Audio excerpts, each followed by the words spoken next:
Morning बच्चों। Good morning sir. आज हम करेंगे कक्षा 4 का हिंदी का पाठ 3 छोटी बातें बड़े काम की। ठीक है,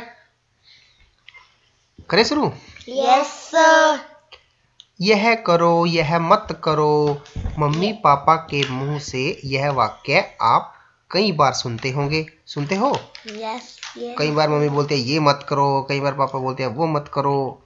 यह सुनकर आपको कभी कभी बुरा भी लगता होगा, किंतु दैनिक जीवन की छोटी छोटी बातें कई बार बहुत महत्वपूर्ण होती हैं, जिनका पालन करना समाज व राष्ट्र हित के लिए अनिवार्य है। इसलिए ये छोटी छोटी बातें बहुत काम की होती हैं। क्या होती हैं? काम की। कौन सी बातें? छोटी छोटी बातें। और वो छोटी छोटी बातें क्या है, हम इस लेसन में जानेंगे। ठीक है, तुम अपनी कक्षा में बैठे हो, अध्यापक महोदय के आने पर तुम उठकर खड़े हो जाते हो ना? Yes sir. और हाथ जोड़कर उसका अभिवादन करते हो नमस्ते सर के।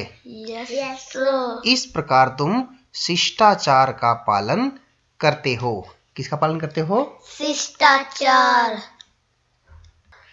आपको ये चित्र दिखाई दे रहा है? Yes sir. कहाँ का सीन है ये? बस। और इसमें कौन कौन बैठे हैं सीट के ऊपर? एक बूढ़ा व्यक्ति बैठा है ना? एक वृद्ध व्यक्ति है और बच्चे बैठे हैं, आदमी है, एक बच्चा खड़ा है ना? देखो, तरुण बस में बैठकर यात्रा कर रहा है। एक वृद्ध उसी बस में चढ़ा। बस में बैठने का कोई स्थान खाली न देखकर वृद्ध एक ओर खड़ा हो गया। यह देखकर तरुण ने अपना स्थान उस वृद्ध के लिए छोड़ दिया। निश्चय ही तरुण ने अच्छे नागरिक का कर्तव्य निभाया, है ना? निभाया ना? Yes sir. कैसे निभाया? अपनी सीट पर से उठकर उसने वृद्ध व्यक्ति को अपनी सीट दे दी। ठीक है ना? इस प्रकार के व्यवहार अथवा आचरण को शिष्टाचार कहा जाता है। क्या कहा जाता है? शिष्टाचार। ठीक है, राष्ट्र और समाज को आपसे ऐसे ही अच्छे आचरण की अपेक्षा है। अगर तुम बड़े हो जाओगे जब, और कोई वृद्ध व्यक्ति आपके पास खड़ा है, ठीक है, और उसे सीट नहीं मिली है, तो आप क्या करोगे? अपनी सीट पे से चले जाएंगे। और वो सीट किसे दे दोगे? वृद्ध व्यक्ति को। बिजली का दुरुपयोग करना या बिजली की चोरी करना सही आचरण नहीं है। आपकी थोड़ी सी लापरवाही आपके बिजली के बिल को तो बढ़ाती ही है, साथ ही प्रदेश में बिजली का संकट भी पैदा करती है।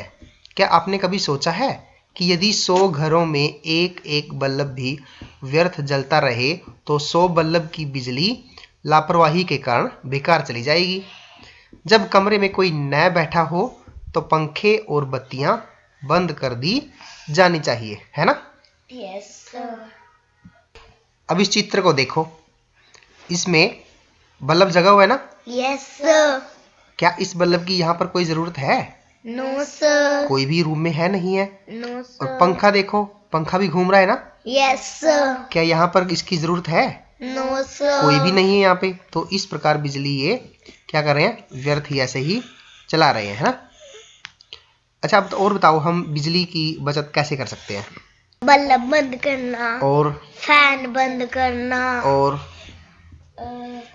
अगर कोई टीवी नहीं देख रहा है तो टीवी को बंद कर देना। ठीक है। सुमन ने हाथ धोए और नल खुला छोड़ दिया। रमेश ने बर्तन साफ करके रसोई का नल खुला छोड़ दिया। पानी बह रहा है, किसी को नल बंद करने की चिंता ही नहीं है।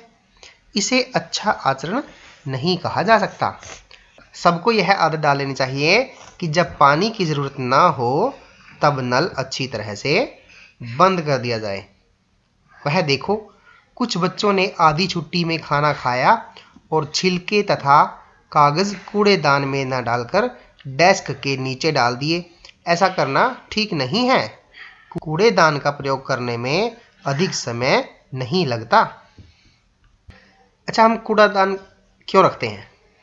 कचरा डालने के लिए। लेकिन कुछ बच्चे ऐसे होते हैं स्कूलों में जो कागज को या जो भी वो चीज खाते हैं उनके रैपर को कहाँ फेंक देते हैं, अपने बेंच के नीचे। ये इनकी गंदी आदत है, तो हमें ऐसा नहीं करना चाहिए। कचरा किस में डालना चाहिए हमें?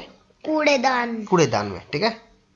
आवश्यकता न होने पर बत्तियां और नल बंद करना, कूड़े को सही स्थान पर डालना आदि ऐसी आदतें हैं जिन पर ध्यान देने से आप अपने साथ साथ समाज का भी भला करते हैं। अच्छे संस्कार बचपन में ही पड़ जाते हैं और बड़े होने पर उनकी आदत बनी रहती है। इसलिए बचपन से ही अच्छी आदतों को अपनाना चाहिए। समय का पालन करना, बस पर चढ़ते हुए धक्का मुक्की न करना, अपनों से बड़ों का आदर करना, सभ्य भाषा का प्रयोग करना, स्वच्छता का ध्यान रखना आदि कुछ ऐसी बातें हैं जिन्हें अपना लेने से विद्यार्थी सभ्य नागरिक बन सकते हैं। क्या बन सकते हैं? सभ्य नागरिक। अब आपके लिए एक एक्सरसाइज है, ठीक है। हाँ या नहीं में आपने उत्तर देने हैं, ठीक है। हमें बड़ों का आदर करना चाहिए। हाँ। तो यहाँ पर क्या लिख देंगे? हाँ। हाँ। मोबाइल पर मित्रों से गप्पें हाँकनी चाहिए। नहीं। तो हम यहाँ क्या लिख देंगे? नहीं। हाथ धोकर खाना खाना चाहिए। हाँ। नल को खुला छोड़ देना चाहिए। नहीं। रोजाना दांत साफ करने चाहिए। हाँ। कूड़ा कूड़ेदान में डालना चाहिए। हाँ। ठीक है।